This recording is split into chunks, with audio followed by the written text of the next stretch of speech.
पहले मैं भी यही समझ रहा था कि शायद मुझे वहम होगा है, लेकिन अब ख़ास तौर पर आज मुझे अपने ये एहसासात वहम नहीं लगे हैं। वो बहुत ही खड़े से अंदाज में बात करती रही मुझसे। तुम्हारा क्या ख़्याल है? इसका रवैया क्यों बदल गया है? शकीला ने बर्श मेज़ पर रखते हुए कहा, ये तो मुझे नहीं पता। तुमने पूछा उससे? एक बार नहीं कई बार। फिर हर बार आपकी तरह वो भी यही कहती है कि मुझे गलतफ़हमी हो गई है। उसने कुंधे अचकाते हुए कहा, कभी कहती है, स्टडीज़ की वजह है। अब वो मैच्योर हो गई है।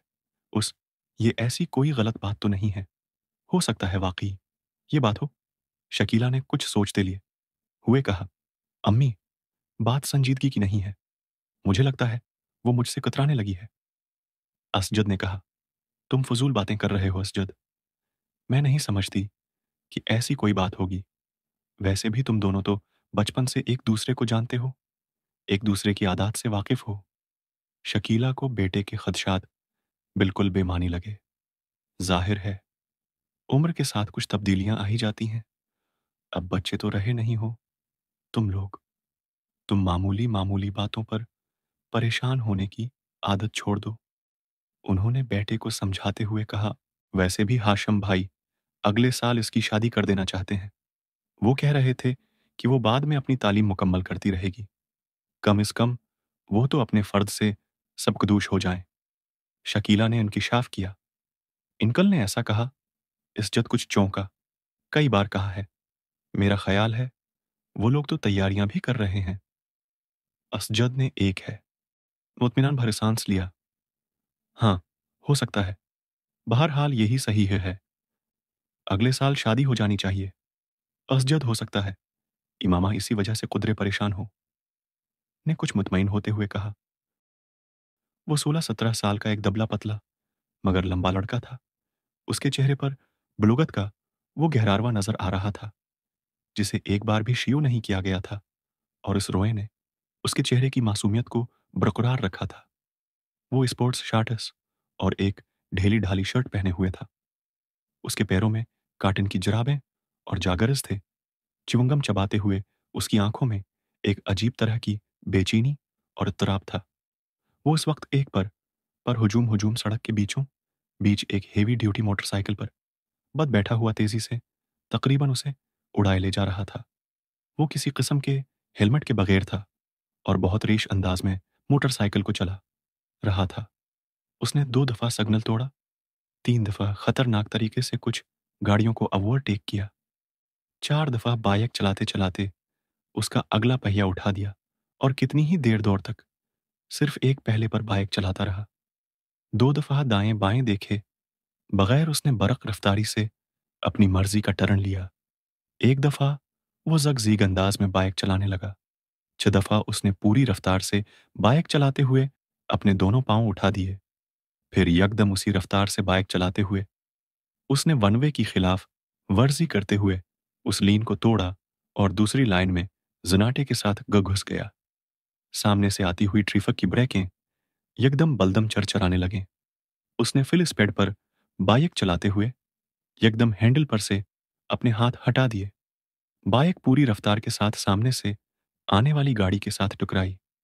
वो एक झटके के साथ हुआ में बुलंद हुआ और फिर किसी चीज पर गिरा। उसे अंदाजा नहीं हुआ उसका ज़हन तारीक हो चुका था। वो दोनों लड़के उस स्टेज पर एक दूसरे के बाल मुकाबिल रोस्ट्रम के पीछे खड़े थे, मगर हाल में मौजूद स्टूडेंट्स की नजरें हमेशा की तरह इनमें से एक पर मरकूज थीं। वो दोनों हेड बवाए के इंतखाब के लिए कन्विंसिंग कर रहे थे और वो ही प्रोग्राम भी उसका एक हिस्सा था। दोनों के रोस्ट्रम पर एक एक पोस्टर लगा था, जिनमें से एक पर वोट फॉर सालार और दूसरे पर वोट फॉर फैजान लिखा था। उस वक्त है फैजान हेड बवाए बन जाने के बाद अपने मुमकिन इकदामात का ऐलान कर रहा था, जबकि सालार पूरी संजीदगी के साथ उसे देखने में मसरूफ था। फैजान इस स्कूल का सबसे अच्छा मुकर्रर था और इस वक्त भी वो अपने जोश खिताबत के कमाल दिखाने में मसरूफ था और उसी बर्च लहजे में बात कर रहा था जिसके लिए वो मशहूर था। बेहतरीन साउंड सिस्टम की वजह से उसकी आवाज और अंदाज दोनों खासे मुतासिर कुन थे। हाल में बलाशबस को तारी था और ये खामोशी सिर्फ इसी वक्त टूटती जब फैज़ान के सपोर्टर्स उसके किसी अच्छे जुमले पर दाद देना शुरू होते हाल एकदम तालियों से गूंज उठता।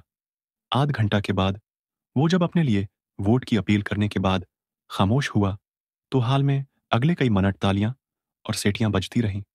इन तालियों में खुद सालार सिकंदर भी शामिल था।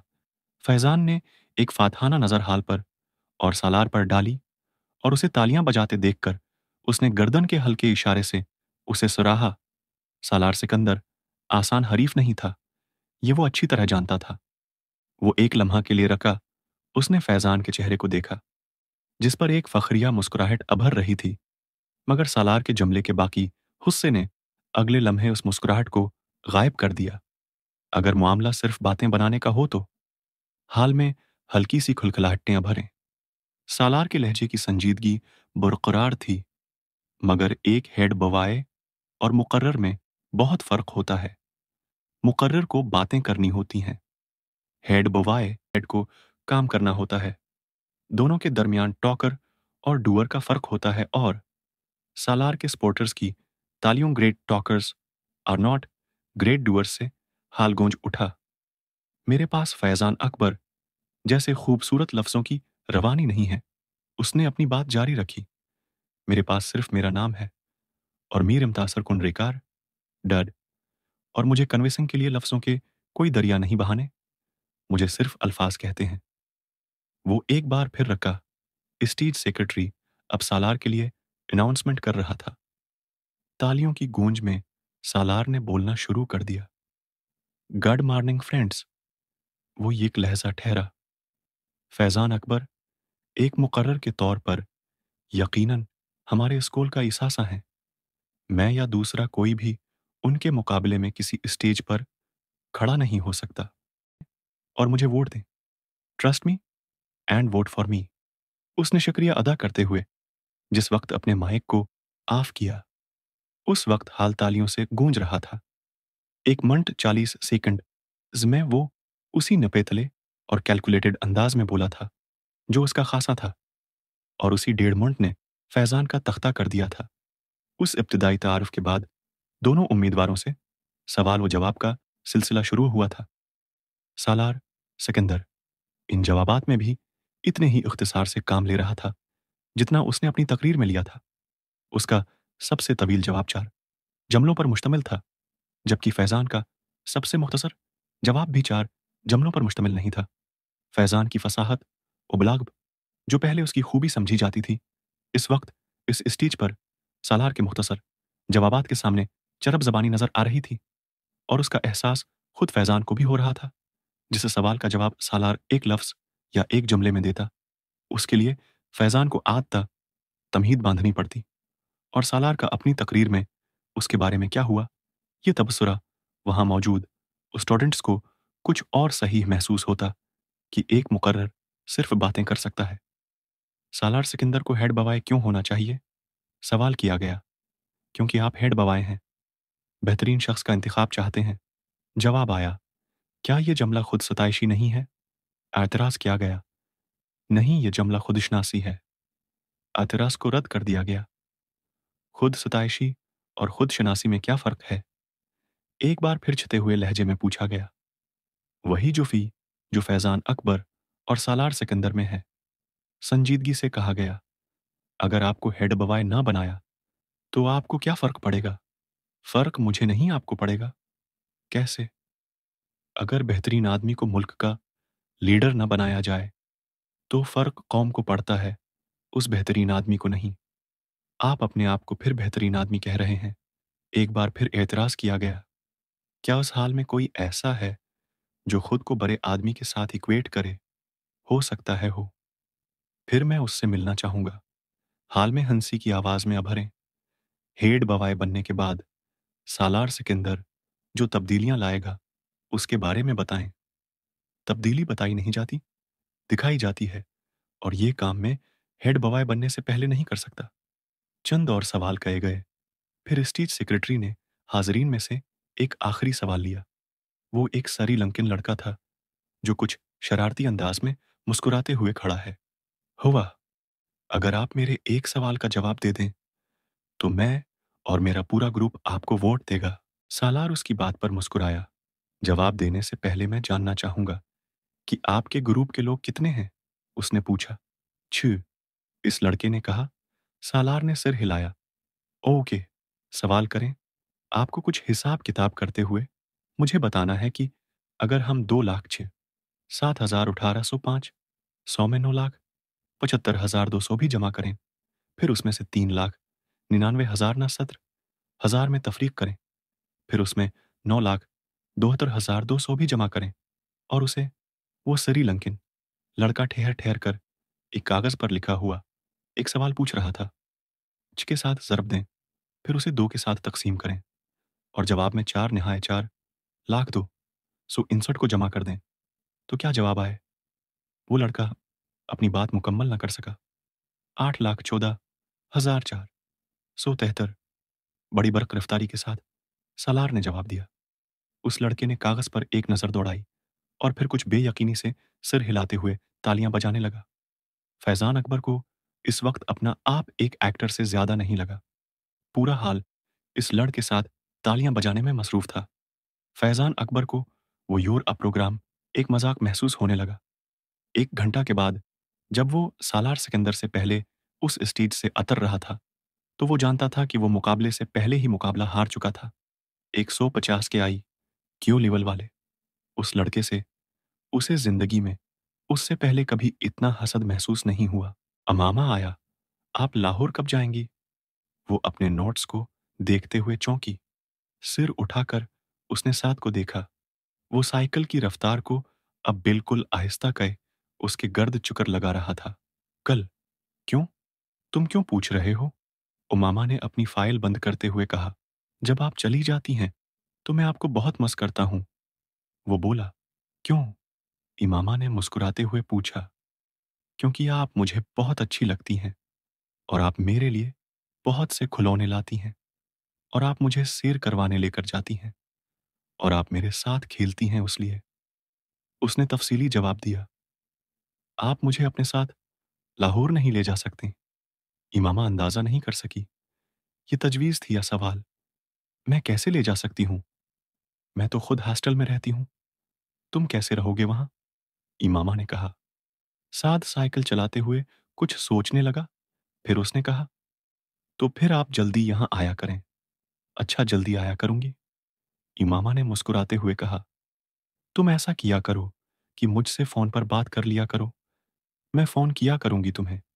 हाँ, ये ठीक है। साद को उसकी तजवीज़ पसंद आई।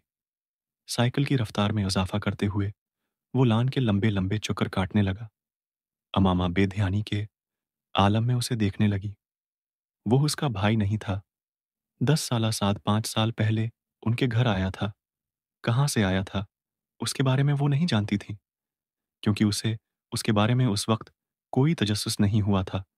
मगर क्यों लाया गया था ये वो अच्छी तरह जानती थी।